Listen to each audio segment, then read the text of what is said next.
어쨌든 이 단테가 궁극적으로 희망이 하나도 없는 절실한 상황에 처해져 있을 때 궁극적으로 한번 우리 부활절인데 여행이나 해보자 라고 했던 이 스승을 따라서 함께 달리게 되는데, 맨 처음 지옥이 림보라고 하는 아까 지옥이었다고 말씀드렸습니다.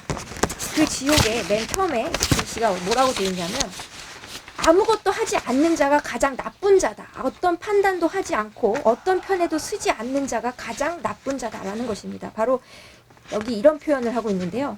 이 못된 태도는 사악한 영혼들이 만들어낸 것이며 그들은 선행도 악행도 행할 용기 없이 살았단다. 이 영혼들은 하느님께 대항하지도 않고 복종하지도 않고 오로지 자신만을 위하면서 사악한 천사들의 무리에 섞여 적당히 살았단다 라고 스승이 말을 합니다. 사실 이 지옥의 9개 원인 첫 번째 강 아케론을 이제 건너면서 시작이 되는데, 이 아케론 강은 기본적으로 지옥의 이제 하나의 어떤 구역으로 볼 수가 있습니다. 이 구역에 이 림보에서 사실 만나는 인물들이 숫자를 세보셨는지 모르겠지만 48명이나 됩니다. 대부분이 이탈리아가, 로마가 어마어마하게 받들었던 위대한 옛 시인들과 철학자들입니다.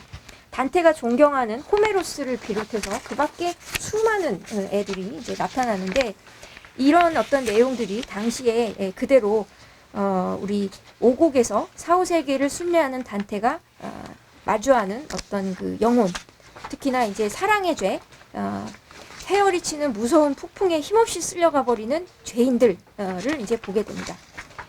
여기서 특히 이제 이 광경을 목격한 단테가 어떤 수없이 많이 지나가는 애들 중에서 가장 마음을 끄는 사람이 있으니 그 사람이 이제 프란체스카하고 파울로라고 할 수가 있겠습니다. 일단 우리 이제 사랑이라고 하는 것은 궁극적으로 하느님이 반드시 하라고 한 사명입니다. 그런데 기본적으로 단테의 세계에서 이 최초의 사랑, 즉 성령, 삼위일체라고 하는 하나님의 숨결, 거룩한 영은 남자와 여자의 사랑이 맞는데, 그 사랑 때문에 지옥에 떨어져 있음을 알게 될 때 이 단테에게 사랑은 무엇이고 또 어떻게 영향을 끼쳤는지, 이런 것들이 사실은 청신체파라고 하는 당시 이제 스콜라 철학의 한 부분인데요. 사랑도 그냥 무늬만 사랑이면은 사랑이 아니야, 그건 욕망이야 라고 하는 그러한 스콜라 철학이 바로 깔려져 있다고 보였습니다. 어찌됐든 여기에서도 이제 제가 거기 보면 애욕의 죄인들이 있는 제2원 그렇게 나는 내려갔으니 여기를 이제 보시면은 나옵니다만, 벌 받고 있는 사람들이 사랑과 관련된 고대 여인들이 나옵니다. 먼저 이제 세미라미스, 이제 아시리아의 미누스 황제의 부인이었으나 황제가 죽자 정권을 장악해서 황제가 되었고, 지가 스스로 서태후 같은 여자죠. 온갖 음란함을 일삼았고 이에 대해서 비난하니까 자기 모든 행동을 정당화하는 법률을 만든 자. 또 클레오파트라, 이집트 여왕으로 처음엔 카이사르의 여인이었는데 나중에는 카이사르를 배신하고 안토니오 연인이 되었던 그녀는 이제 결국 자살했다 라고 이렇게 보고요. 또 엘레나는 이제 다들 아시다시피 메넬라오의 부인이었지만 트로이의 왕자 파리스에게 납치당해서 트로이의 전쟁을 일으켜서 어마어마한 사람들을 죽게 만든 여자. 또 트리스타노, 또 아트리아의 인물인데 숙모를 처음부터 사랑했다가 숙부인 마르크에게 잡혀갖고 살해당했던 이런 내용입니다. 이러한 어떤 내용들이 사실은 신곡이 당시에 인쇄술이 아직 구텐베르크의 혁명이 일어나지 않은 상황에서 필사가 되면서 좋은 부분만 필사됐을 확률도 분명 존재한다는 점은 우리가 신경 써야 될 부분이라고 할 것입니다. 하지만 그 중에서도 9일째의 첫 이야기에 프란체스카라는 여자가 등장하는데, 이런 내용은 보카치오, 데카메론에도 이 프란체스카가 그대로 나옵니다.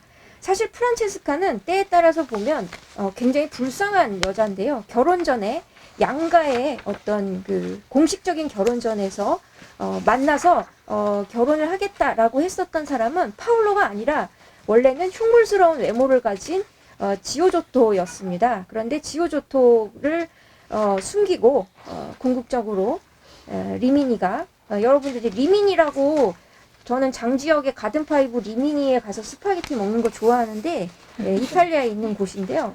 이 리미니가 당시에 라벤나라고 하는 곳보다 힘이 셌다고 합니다. 그런데 이제 프란체스카는 라벤나 영주의 딸이었고요. 리미니의 이제 아들이 이제 얼굴이 좀 되게 흉물스러웠나 봅니다. 그러니까 결혼 전 만남에 파울로를 내보냈던 겁니다. 시동생을. 둘은 이제 한눈에 반했고, 이제 결혼을 했는데 보니까, 결혼식을 해서 들어가서 보니까, 리미니의 왕자는 걔가 아니고, 굉장히 지오조토라고 하는 흉물스러운 남자였던 겁니다. 그래서, 그런데 같은 성에서 계속 마주치고 이러다가 결국에는 눈이 불꽃이 튀어갖고, 둘이 정욕을, 하다가, 결국에 형에게 둘 다, 깨꼬닥했는데, 이런 측면에서 볼 때 이제 이 당시에 이제 이런 라벤나의 프란체스카를 주인공으로 애욕으로 설명을 하는 그런 이유에 대해서 그 저희에 대해서 많은 교수님들이 뭐라고 비판을 하시냐면 지도 성당에서 두 번밖에 안 만난 베아트리체를 천국을 이끌어주는 천사로 이렇게 하는 것을 보고 당시 아들 넷인 유부남입니다. 단테 아시다시피 여기서도 마찬가지로 파울로가 아들이 둘이나 있는 유부남인데 성에서 형수랑 눈을 막 이렇게 맞추고 이러는 것을 정당화하는 이런 것들이 사실은 자기 개인의 어떤 애욕에 대한 기준을 보여주는 것이 아니냐 이렇게 이제 굉장히 비난을 받고 또 있고요. 이제 단테를 또 굉장히 싫어하는 특히나 이제 피렌체에서 쫓겨온 단테를 받아준 곳이 바로 라벤나였습니다.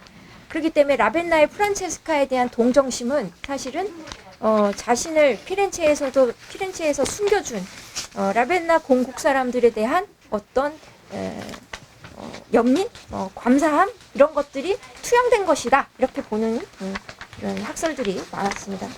어찌됐든 여러 가지 시동생 파울로는 이미 결혼한 상태로 두 아이 아버지였는데 위험수위에 도달한 둘은 결국 피하지 않고 사랑했고 여기에서도 이 지옥에서도 모든 사람들은 다 떨어져서 울고 있는데 둘은 손을 꼭 붙잡고 다닌다. 이런 것들이 궁극적으로 이제 라벤나에 머물게 되었었던 단테의 어떤 그런 부분들을 이제 보여준다라고 볼 수 있죠.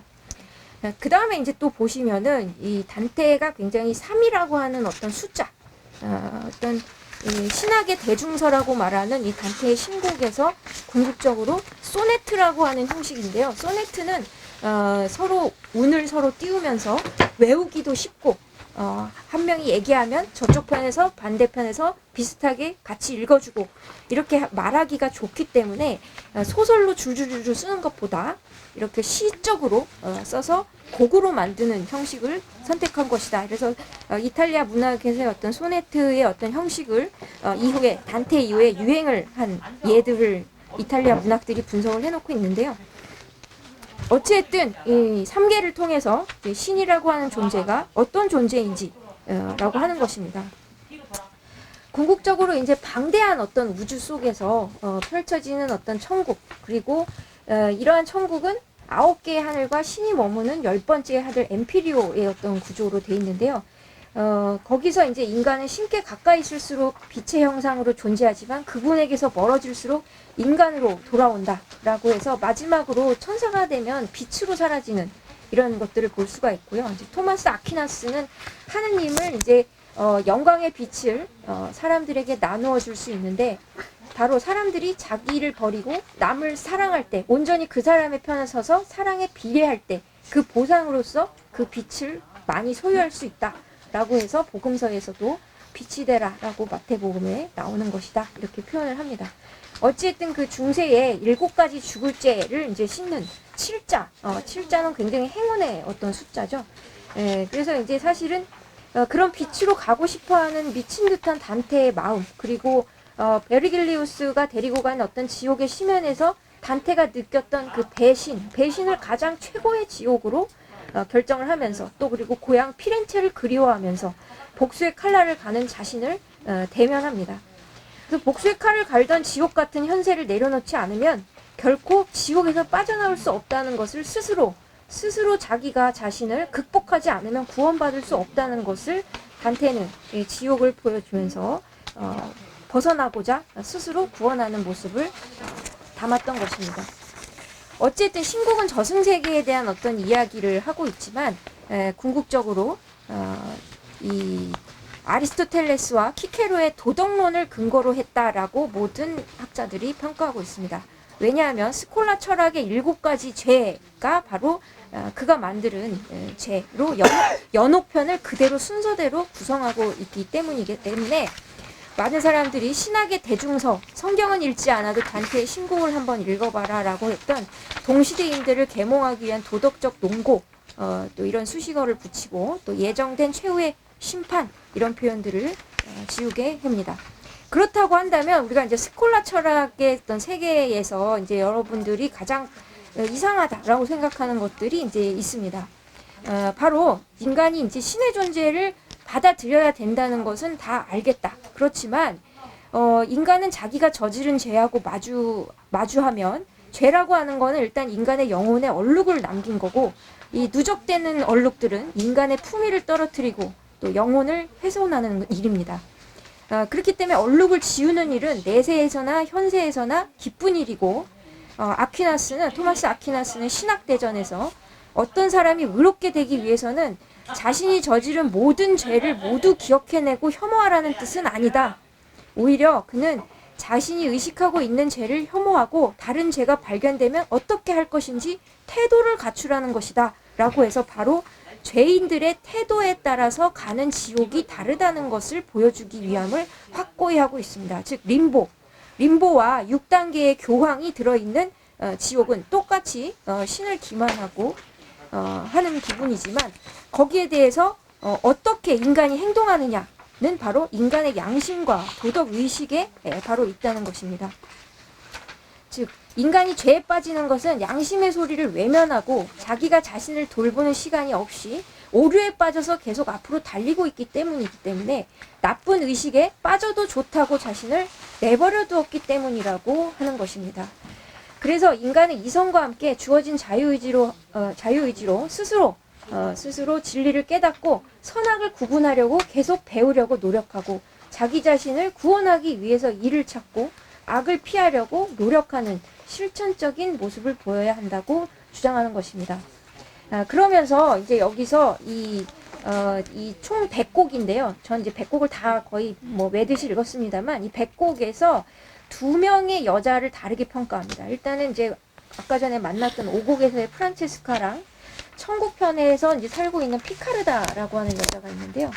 일단 프란체스카는 속아서 결혼을 했죠. 억울한 면이 없지 않아 있습니다. 또 남편감을 알았던 시동생 파울로와 금지된 사랑에 빠졌고 그것이 발각돼서 남편에게 죽임을 당했습니다. 여러 가지 평범하고 지극히 인간적인 여인입니다. 반면에 피카르다는 클라라 수도의 수녀였으나 오빠가 수녀원에서 납치해서 가문을 위해 정략 결혼을 시키랴 자신이 뜻과는 달리 수도 소원을 깰 수밖에 없었습니다.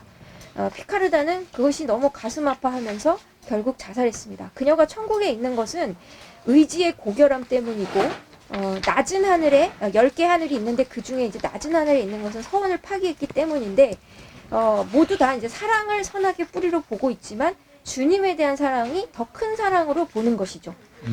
그래서 이제 프란체스카가 선택한 애욕과 여러 가지 남자들이 보여주고 있는 정치욕 이런 것들 사이에서 피카르다와 같은 선의의 희생자들이 있다는 것을 알리고 단테에게 사랑의 목적은 그 자체가 크든 작든 주님을 기쁘게 해주는 일이어야 된다라는 것을 확실히 하는 것입니다. 그래서 아리스토텔레스가 말하는 최고선도 선이고 다 선이지만 그 선은 결국에 주님의 자녀들을 해치는 이런 대입이 돼서는 안 된다는 것입니다.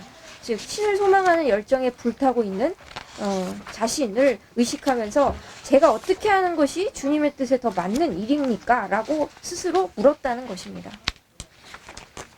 어쨌든 신학의 가치고양의 어떤 측면에서 봤을 때 이 토마스 아퀴나스의 영향을 명확하게 받았다는 것이 확실하고 그 어떤 구성되는 내용들이 거의 대동소이한 그런 수준입니다.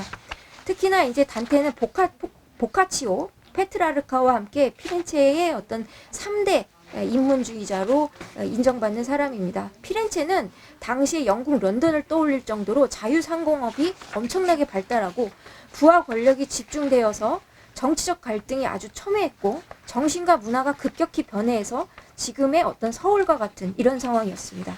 단테는 그냥 문인으로 살면 안 되겠다. 부패한 정치를 목격하고 나도 나서야겠다라고 생각을 해서 큰 용기를 내서 감상에 빠진 정치를 시작했는데요. 역시 정치꾼은 되지 못해서 정확한 판단을 하지 못했습니다. 결국 흑당의 표적이 됐고, 흑당은 단테를 쫓아냄으로써 백당의 어떤 지위를 땅에 떨어뜨리고자 하였습니다. 신곡은 그는 그렇게 좋아했던 서울 같은, 우리한테 서울 같은 그런 피렌체를 다시는 죽어 돌아갈 수 없다는 노스텔지어를 그대로 담은 작품입니다. 그거라도 쓰지 않았으면 안 되는, 그리고 다른 곳에서는 받아주지 않은 자신을 받아줬던 라벤에 대한 감사함, 이런 것들이 그대로 소설 안에 들어 있습니다. 어찌됐든 이 베르길리우스와 단테는 8번째 지옥에서 오디세우스를 만나는데요. 오디세우스는 이제 당시에 자신과 여러 가지로 이제 정치적인 어떤 정적이었고 뭐 이런데 그 사람에게 아주 가혹한 처벌을 꿈에서나마 자신의 정적을 이제 처벌하는 막 이런 어떤 뭐 약간 그런 부분들을 이제 보여줍니다. 어찌됐든 지옥편 도입부에 등장하는 사자, 늑대, 표범을 고른 것은 같은 공간에 인간과는 살지 않는 동물입니다. 특히나 이제 폭력의 상징인 권력욕의 사자는 뭐 사기와 배반의 상징인 늑대, 또 그리고 탐욕의 상징인 표범, 이런 것들은 그리스 이후에 로마를 거치면서 유럽인들 관념 속에서 항상 똑같은 이미지로 만들어져 온 존재들입니다. 특히나 이 늑대는 유럽인들에게 굉장히 부정적인 짐승인데요. 떼를 지어 다니고 같은 종인 개와는 달리 충성심이나 신 따위는 믿지 않는 여러 가지 충성을 하지 않는 그런 동물로 이제 버려집니다. 그래서 성서나 문학 작품에서 늑대가 긍정적인 이미지로 나타난 적이 없고요. 항상 양을 괴롭힌다든지, 우리 이제 예루살렘에 이르면은 거의 완전한 동물은 어린 양만 남는데 이 양을 괴롭힌다든지 고통을 주는, 특히나 다른 동물의 배후를 공격하는 사악한 짐승으로 그려졌고요. 표범은 아시다시피 아프리카를 정복했었던 그리스, 정확히 말하면 이제 마케도니아 정도겠죠. 마케도니아가 이제 로마 제국의 지배자들이 유럽으로 강제로 이송해갖고 대중의 오락이나 볼거리로 얼룩덜룩하니까 데리고 왔던 그런 동물이 표범인데요.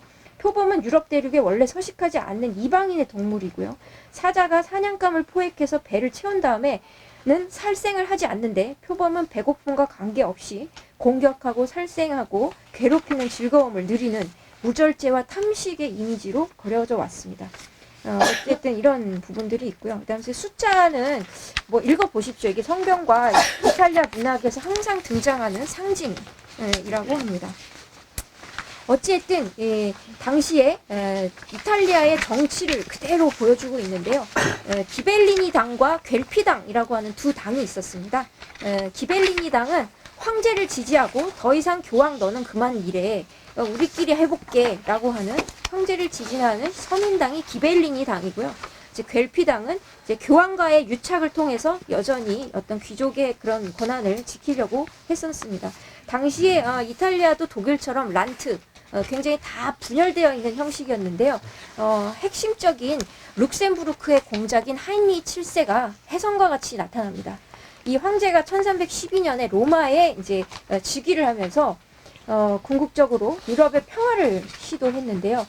바로 이 단테는 이 하인리 7세를 벨트로의 예언이라고 표현하는 것이 바로 이제 이 벨트로의 예언이 하인리 7세가 이탈리아를 하나로 만들고 다시 로마의 그 아름다움을 부활하고 이러는 것들을 이제 꿈꿨던 것입니다.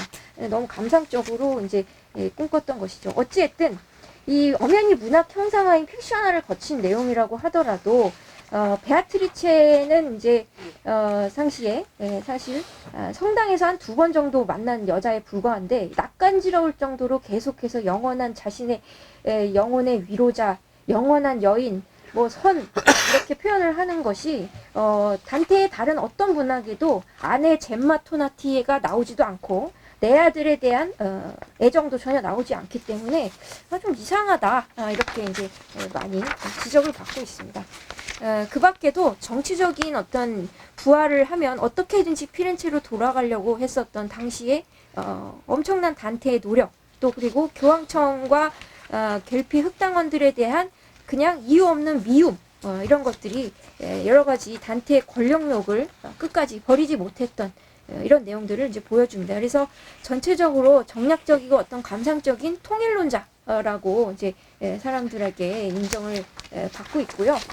궁극적으로 우리 이제 이 13세기와 14세기 자신이 이제 숭상했었던 아버지처럼 숭상한 베르길리우스 그리고 스스로도 문학 작가의 반열에 든다고 평가했고 또 여러 가지로 이 베아트리체가 이제 죽은 뒤에는 뭐가 그렇게 슬펐는지 남의 집 와이프인데 단테가 마음의 철학에 의존하면서 평생 동안 베아트리체요 뭐 이런 글들을 쓴 것을 보면 뭐 노알랍도록 치밀하고 웅장한 뭐 눈길도 안 준 여자를 이렇게 좋아하는 이런 상황입니다. 어쨌든 지옥편, 연옥편, 천국편 이런 것들로 해서 총 100곡에 이제 이르고요. 하나하나마다 140행 정도로 되어 있고 전체는 14,233행 정도로 되어 있습니다. 원칙적으로 라틴어가 아니라 지방 속어들 중 그 중에서도 자신은 돌아갈 수 없었던 피렌체 언어로 썼다는 것이 바로 이 코메디아의 어떤 그런 핵심을 이제 말해주시는 거고요. 궁극적으로 이제 그 금요일에 시작해서 지옥에서 사흘, 연옥에서 사흘, 천국에서 하루 이렇게 7일간 머물면서 그리스도의 순환과 자기를 일치시키는 이런 모습을 또 보여줍니다.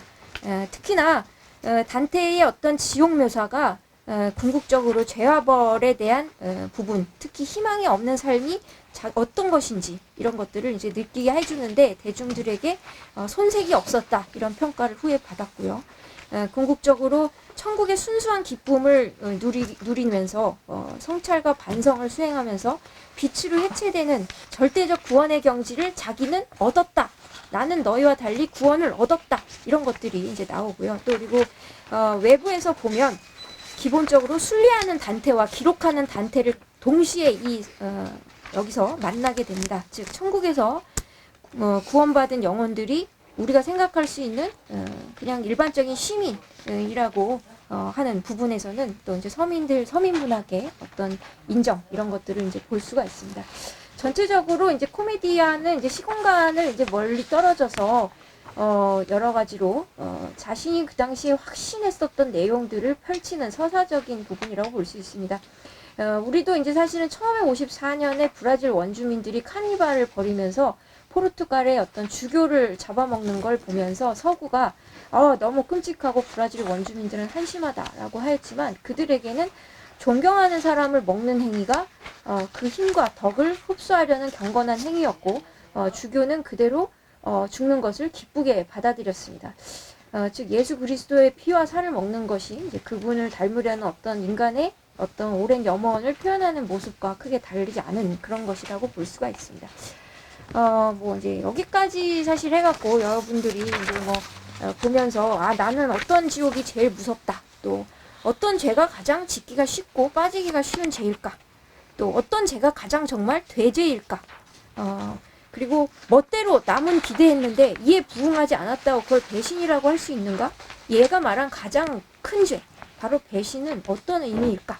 이런 것들을 곱씹어서 생각해 볼 수 있는 그런 작품이다. 이렇게 볼 수 있습니다. 네, 어쨌든 제가 대학에 몸담고 있는 교수이기는 합니다만, 궁극적으로 입시 선생을 오래 해서 굉장히 빠른 시간에 축약으로 책을 그냥 다 한 권 봤다 이렇게 보실 수 있겠습니다. 자, 가장 이제 이 책에 대해서 이 책을 선정하시고 또 이 책을 엄청나게 사랑하시고 또 이 책을 무려 한 3번 이상 읽으시고 저에게 계속 줄거리 보내시고 이랬던 우리 이제 이진표 사장님께 이제 마이크를 넘기면서 저는 여기서 마무리하도록 하겠습니다. 예. 제가 좀 소품이 필요해서 소품. 또 소품도 있어. 제가 소품을 하나 아유, 물도 한 컵을 넣을 수 있어요. 이거 먹어도 될까요? 뭐지? 뭐지? 그럼 인형을